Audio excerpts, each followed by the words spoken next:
Allez, ça y est, j'arrive enfin chez moi. C'est une de mes journées préférées, c'est le jeudi.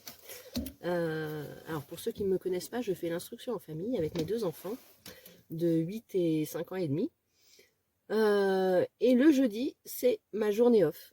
En fait, quand on est H24 avec ses enfants, qu'on les instruit, qu'on est maman, qu'on a plusieurs casquettes, eh ben, c'est souvent difficile et c'est ce que j'ai vécu l'année dernière. L'année dernière, j'étais H24 avec eux, on travaillait, on faisait des sorties, on faisait des loisirs, on faisait des activités, on allait toujours à droite à gauche et j'étais limite en burn-out à peu près à cette époque. Et je me suis dit, mais qu'est-ce que je peux mettre en place pour arriver à prendre du temps pour moi et à m'y retrouver et à pas être dans le quotidien, dans la routine, dans le train-train, toujours dans l'agitation et toujours dans le faire plus, faire mieux, faire tout le temps tout un tas de choses. Euh, et j'ai eu l'opportunité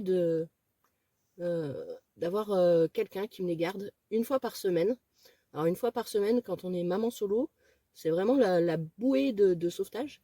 Et je connais plusieurs mamans qui ont arrêté l'IEF parce que justement, ça faisait trop de contraintes, trop de pression, trop de tout. En fait, on se met la pression pour leur apprendre à lire, on se met la pression pour leur apprendre à compter, pour leur apprendre la grammaire.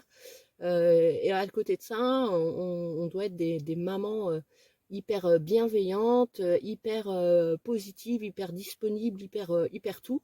Et c'est un peu les standards qu'on retrouve maintenant, c'est qu'on doit être la maman parfaite.